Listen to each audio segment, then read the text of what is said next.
Si miras a tu alrededor, probablemente notarás que hay muchos casos de cosas similares en el reino animal. Y con esto me refiero a que, por ejemplo, tener patas no es precisamente algo raro entre animales, y oír que una nueva especie tiene patas no sería una noticia. Lo mismo pasa con tener 5 dedos, ojos o incluso una lengua bífida. No todos los animales lo tienen, pero es muy común. Pero si un día nos topamos con un nuevo animal que, no sé, tiene dientes de sable, entonces es llamativo, porque es uno de esos rasgos mucho más raros y francamente geniales. Seguro que todos han oído hablar de los tigres dientes de sable, que en realidad tiene el nombre científico Smilodon. Y sorpresa, no era un tigre, aunque sí un ícono de la era de hielo. Sin embargo, algo que mucha gente olvida es que el Smilodon era solo un miembro de toda una familia de depredadores dentados con sables, quienes a su vez tampoco fueron los únicos en desarrollar estos dientes tan llamativos. De hecho, ni siquiera fueron los primeros, ni de lejos. A lo largo del tiempo, los paleontólogos han identificado múltiples casos en los que un grupo de animales ha desarrollado dientes de sable. Pero antes de seguir, expliquemos a qué nos referimos con un diente de sable, ya que podrías ver una imagen como esta y creer que estamos rodeados de ellos, cuando en realidad los leones no cuentan, ni ningún otro animal vivo de hecho, porque para ser considerado dientes de sable, tus caninos tienen que sobresalir de la boca. Lo siento, vampiros. Y ahora podrías pensar, espera, ¿y qué pasa con las morsas y los ciervos almizcleros? Porque claramente sus dientes sobresalen, y aún así, ninguno entra directamente en la categoría, ya que sus piezas dentales se consideran solo colmillos, no dientes de sable. La distinción es que estos colmillos son dientes que cumplen otras funciones, como cavar, manipular objetos o luchar, o simplemente servir de exhibición. Además, estas especies no son depredadoras, y esto importa para el término dientes de sable, que suele reservarse estrictamente para cazadores y más estrictamente terrestres. Con estos matices, llegamos a la pregunta jugosa: ¿cuántas veces han surgido depredadores con dientes de sable? Pues al menos 5, según el registro fósil. Y el caso más antiguo conocido ocurrió antes de lo que te imaginas, en un momento en el que los dinosaurios aún no existían ni en sueños: el Pérmico Medio. Esta era pasada tuvo lugar hace unos 272 millones de años, cuando el supercontinente Pangea aún existía. En sus vastas tierras habría una miríada de seres extraños y fascinantes, incluidos los reyes de la época, los dinocéfalos, un grupo de terápsidos de gran tamaño que podrían ser depredadores, herbívoros u omnívoros. Su reinado había comenzado durante el Pérmico temprano, pero ahora se veían en un aprieto, ya que Pangea estaba sufriendo enormes cambios. El clima se volvía cada vez más seco,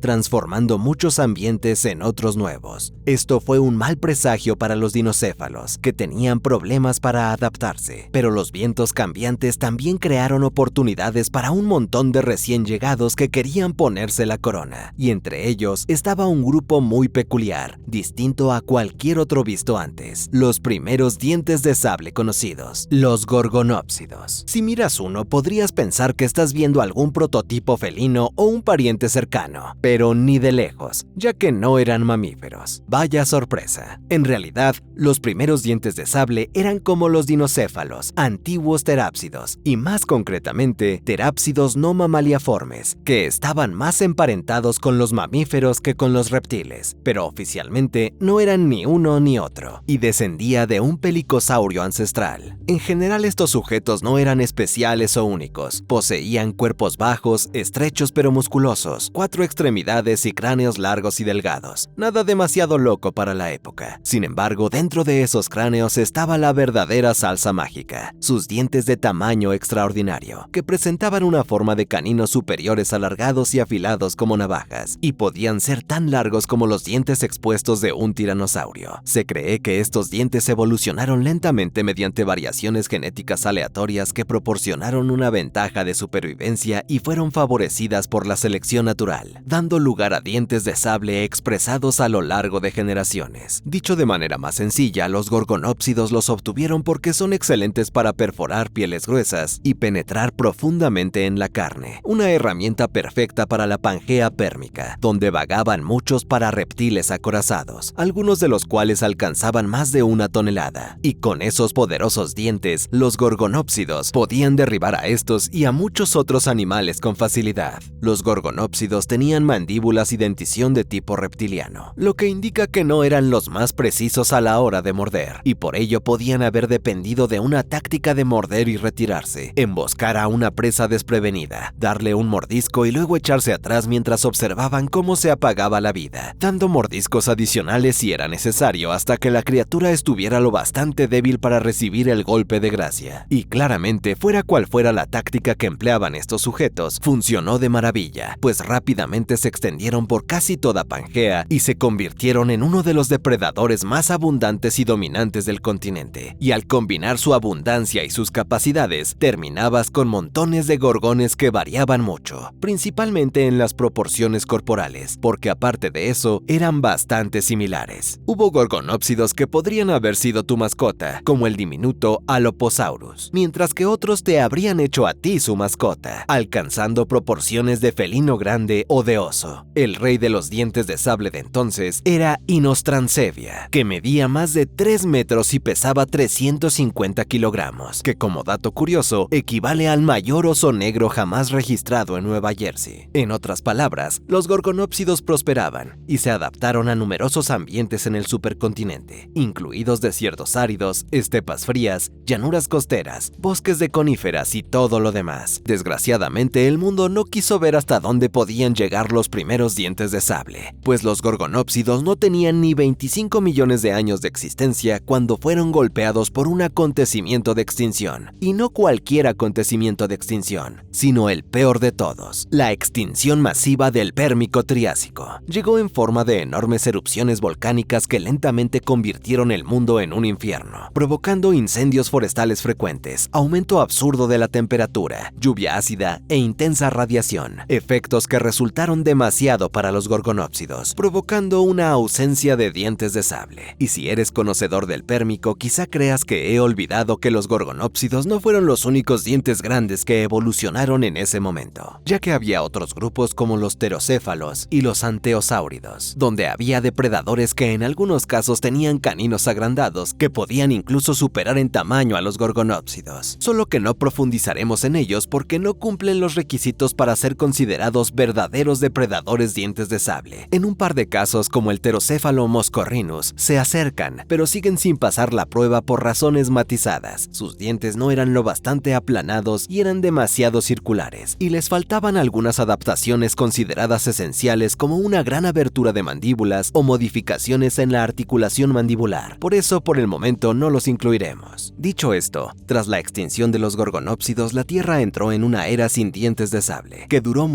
muchísimo tiempo. No aparecieron grupos conocidos de dientes de sable durante todo el Mesozoico, y esto resulta sorprendente, considerando que el Mesozoico se prolongó casi 200 millones de años y dio origen a criaturas como los dinosaurios, que eran absolutamente descomunales, además de un montón de otras formas de vida extraordinarias. Uno pensaría que los depredadores con dientes de sable habrían surgido al menos una vez, pero no fue así. Este rasgo evolutivo brilló por su ausencia y no volvería a aparecer hasta el Cenozoico, a veces llamada la era de los mamíferos, y en este caso resulta apropiado, ya que la segunda aparición de dientes de sable involucró a un mamífero. Pero no te emociones demasiado, porque aún no estoy hablando de los gatos dientes de sable, sino de una subfamilia antigua que casi nadie conoce y que, en mi opinión, se lleva el premio al grupo menos famoso de este video, los Macaeroidinae, cuyo nombre significa con forma de daga.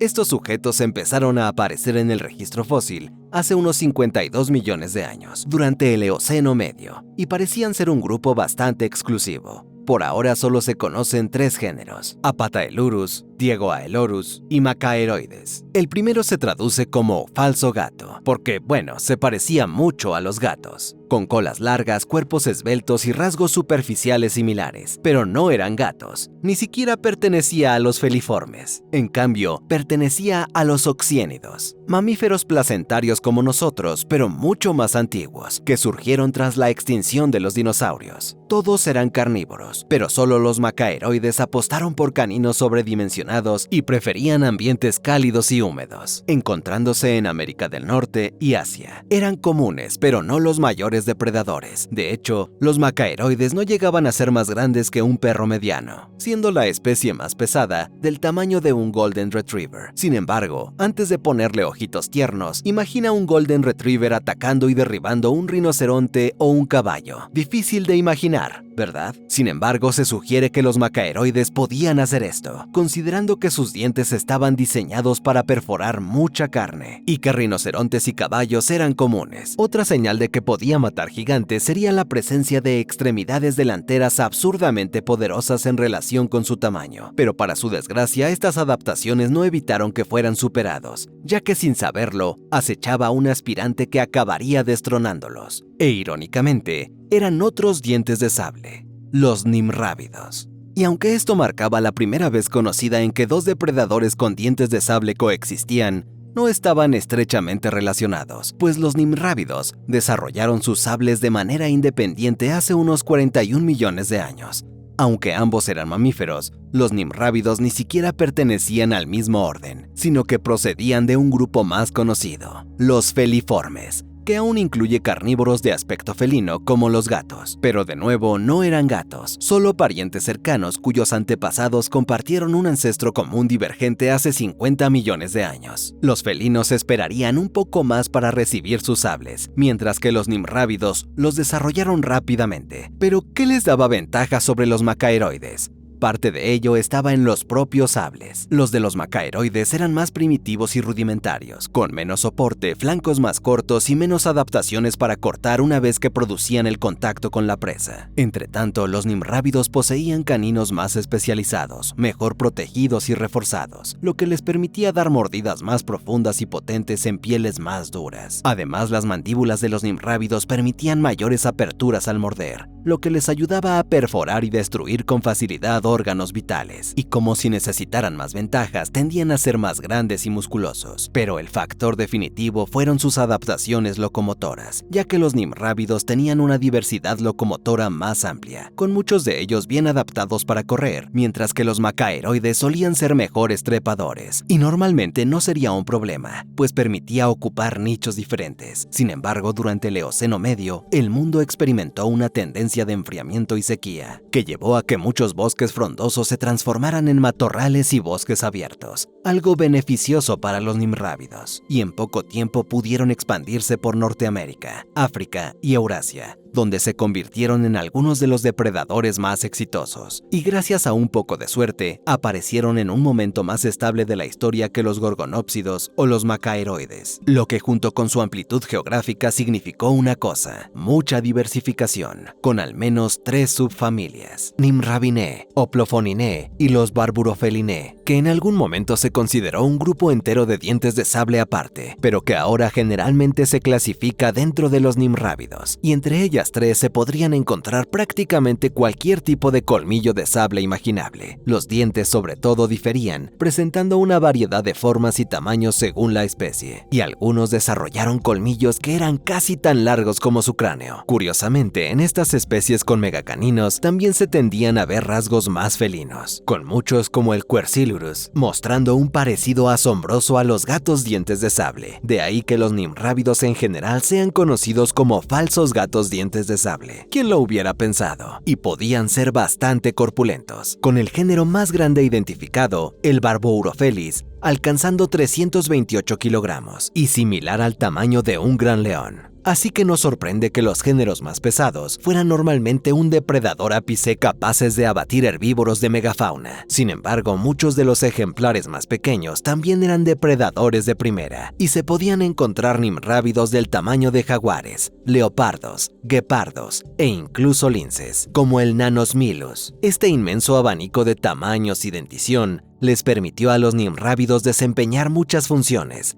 como convertirse en cazadores de emboscada, cazadores sociales, solitarios o utilizar tácticas de persecución, todo lo cual ayudó a su éxito. Y el grado de su éxito resultó problemático para otros grupos de carnívoros que luchaban por competir con sus colmillos de sable y especializaciones. Sin embargo, había un lugar donde otros no tenían que preocuparse por ellos: Sudamérica, donde los nimrávidos estaban ausentes. Esto resultó monumental, pues aquí se halló el orden de mamíferos carnívoros Sparassodonta. No eran placentarios, sino metaterios, lo que los hacía más relacionados con los marsupiales modernos. Sin nimrávidos arruinando la fiesta, pudieron evolucionar libremente, lo que los llevó a desarrollar sus propios hipercaninos, porque los mamíferos tenemos cierto gusto por ellos. Hace 21 millones de años surgió en Sudamérica una nueva familia de Sparassodontos, los Thylacothmilidae, que representaron la cuarta aparición de depredadores de dientes de sable gracias a la evolución convergente, y eran un grupo extraño, probablemente el más fácil de identificar. Esto se debía principalmente a sus extremas protuberancias en forma de reborde, diseñadas para proteger sus dientes, pero que les confería rostros muy reconocibles. Además, lo que los hacía raros para un depredador dientes de sable era que sus caninos crecían continuamente durante toda su vida, y estaban acompañados por molares carnaciales no especializados, un rasgo inusual. Sin embargo, que no estuvieran especializados no significaba que no fueran letales, pues los Thylacothmilidos eran muy mortíferos, y sus caninos se definen como de borde liso y notablemente afilados en las puntas, ya que el crecimiento continuo les ayudaba a evitar el desgaste. Podrías pensar que la agudeza, combinada con la naturaleza gigante de los dientes, implicaba una mordida poderosa, pero los Thylacothmilidos en realidad tenían mordidas bastante flojas en cuanto a fuerza, como lo notamos en la reducción progresiva de sus músculos maceteros y temporales, y es posible que mordieran con menos fuerza que nosotros. Sí,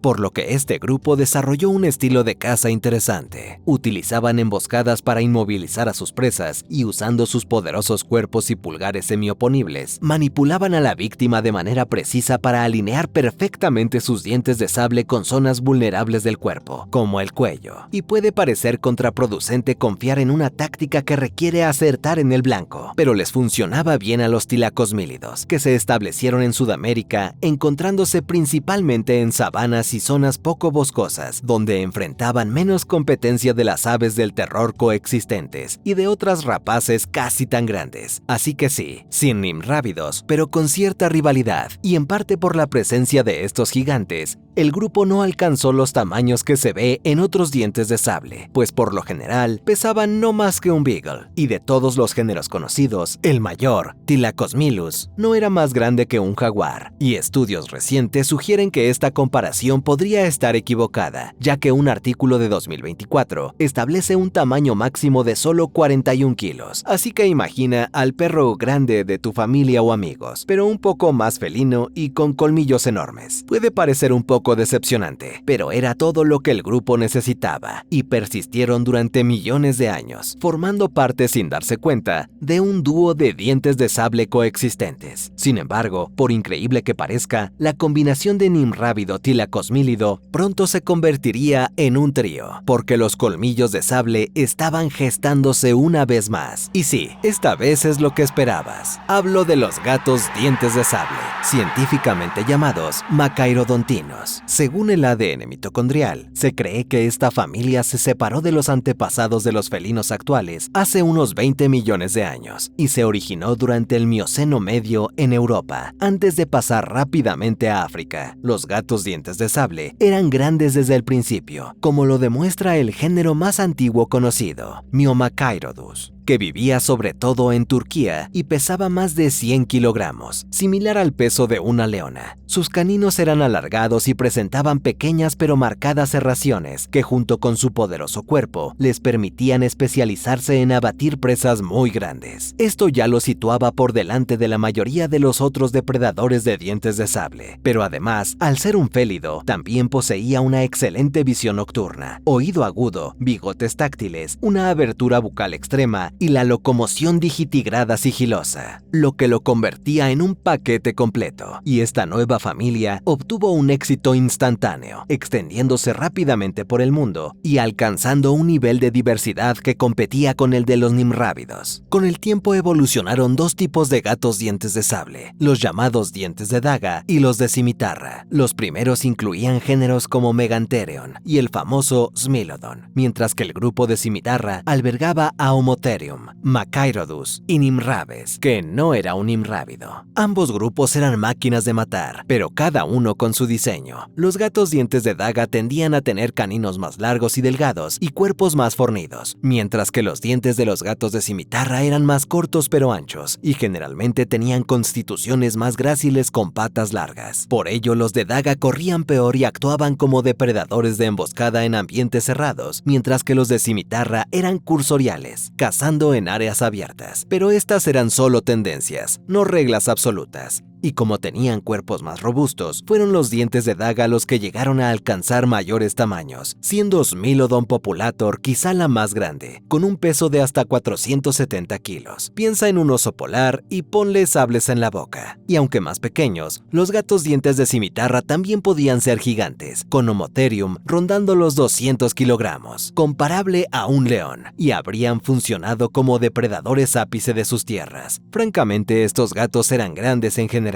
sin que ninguna especie fuera más pequeña que un lince, que no es precisamente un gigante, pero desde luego no es un gatito. Irónicamente, los gatos dientes de sable hacían una cosa como gato pequeño: morder. En general, tenían mordidas débiles debido a la estructura de sus cráneos, que los hacían susceptibles a fracturas por estrés, y probablemente el Smilodon mordía con solo un tercio de la potencia de un león. Para contrarrestar este problema, se cree que empleaban una táctica similar a la vista en los tilacosmílidos, mordiendo el cuello blando de sus víctimas y usando sus mordidas para seccionar arterias, venas y otras estructuras principales en el cuello, asegurando un final rápido. También se ha discutido mucho si estos felinos utilizaban una táctica de morder y retirarse, o si sencillamente luchaban con su comida futura durante todo el proceso. Sea como fuere, su método también funcionaba, y lo sabemos con seguridad porque esta familia dejó multitud de evidencias, incluidas marcas de perforación en los cráneos de Glyptotheriums, cientos de carcasas de mamuts y datos isotópicos que sugieren que otros animales grandes como caballos, rinocerontes y más eran parte regular de sus dietas. En otras palabras, si eras grande, te tenían en la mira, y es posible que hubieras tenido más ojos fijos en tu garganta de los que obtendrías con otros dientes de sable, ya que los macairodontinos mostraron señales de ser gregarios. Podrían haber vagado en grupos. En el Homotherium, un análisis genético halló la selección positiva de genes como SCTR vinculados al comportamiento social y que pueden sugerir conductas gregarias. Por separado, el yacimiento de La Brea, en California, datado en la Edad de Hielo, muestra una prueba indirecta adicional, ya que una víctima común en esta trampa pegajosa era el Smilodon, y la frecuencia con la que aparece aquí es similar a lo que se esperaría de una criatura social, no de un solitario. Esto fue respaldado por un estudio de 2009 que examinó a felinos sociales como los leones y halló que las proporciones coincidían con las de los Smilodones en La Brea, una buena señal de que existían dientes de sable sociales, aunque todavía no es 100% seguro. Lo que sí es cierto es que los gatos dientes de sable fueron muy exitosos y posiblemente los dientes de sable más exitosos de los que hemos visto, ya que lograron una distribución casi global, estando ausentes solo en Australia y la Antártida. En otros lugares, similares existieron durante millones de años, casi siempre siendo el depredador principal y a veces viviendo junto a otros dientes de sable coexistentes, pues recuerda que los nimrávidos y los tilacosmílidos seguían en marcha. Y aunque no se conocen evidencias directas de interacciones, se cree que en las áreas donde coexistían era inevitable la competencia y los conflictos violentos. Y la verdad es que yo habría apostado por los felinos. Sin embargo, cuando miras alrededor, no hace falta ser un genio para darse cuenta de que ni ellos ni los otros dos terminaron resistiendo la prueba del tiempo, lo que hace preguntarse cómo pasamos de 3 grupos separados de dientes de sable a ninguno. Y la respuesta podría ser irónica: los propios dientes. Algunos especulan que dada su especialización, son geniales en tiempos de estabilidad, pero después causan dificultades cuando ocurre un cambio porque dificultan adaptarse en un plazo breve. Pero vamos a repasar la extinción de cada grupo uno por uno. El primero en caer fueron los nimrávidos, que desaparecieron hace unos 7 millones de años, a finales del Mioceno. Entonces solo quedaba una subfamilia, Barbourophelidae. Y aunque no se ha establecido una razón concreta para su desaparición, a menudo se ha citado la competencia con los gatos dientes de sable, junto con la expansión de las praderas y el cambio faunístico. Los 2 dientes de sable supervivientes se desenvolvieron bien frente a estos cambios, pero no mantendrían a los nimrávidos esperando por mucho. Los siguientes en desaparecer fueron los tilacosmílidos, que desaparecieron apenas hace 3 millones de años, a finales del Plioceno. Al principio se pensó que los gatos dientes de sable tenían de nuevo la culpa, pues invadieron Sudamérica más o menos al mismo tiempo que la extinción de los tilacosmílidos, entrando a través del gran intercambio americano y superando a los tilacosmílidos más pequeños y especializados. Sin embargo, técnicas de datación recientes descubrieron que el grupo ya había desaparecido cuando llegaron los felinos, y así esta idea fue descartada. Ahora la explicación más aceptada es que los cambios en el clima y el cambio en la flora debido al intercambio condenaron a este grupo, ya que estaban hiperespecializados para sus entornos y no se adaptaron cuando una flora más templada reemplazó parcialmente a la tropical. Con su desaparición quedaron solo los gatos dientes de sable, aunque eso no significaba que las cosas fueran a ir mejor para ellos. En realidad vemos un declive en su diversidad que se prolongó hasta finales del Pleistoceno, donde se conocen 2 géneros, Homotherium y Smilodon, y ambos estaban muy limitados en su área de distribución, encontrándose únicamente en América. Y eso tampoco duraría. No sabemos exactamente cuándo murieron los últimos gatos dientes de sable, pero parece que el Smilodon resistió más, con los especímenes más jóvenes datando de apenas 8200 años, cuando la primera ciudad conocida en la Tierra ya tenía más de 1000 años. Durante mucho tiempo se pensó que nosotros éramos responsables de la falta actual de dientes de sable, pensando que competimos y acabamos con el Smilodon. Sin embargo, ahora se cree que fueron varios factores los que realmente los aniquilaron, siendo uno importante la extinción de otros animales de megafauna, pues redujo drásticamente el tamaño de su menú. Y junto con el cambio climático y la presencia de humanos, el Smilodon finalmente desapareció, poniendo fin al trío de dientes de sable y representando el último ejemplo de estos depredadores. Sin embargo, dada la cantidad de veces que han surgido los dientes de sable durante el Cenozoico, no descartaría que la evolución cocine nuevas rarezas en los próximos años, aunque dudo que ninguno de nosotros esté aquí el tiempo suficiente para verlo. Gracias por ver este video de Zoextinto. Nos vemos en el próximo.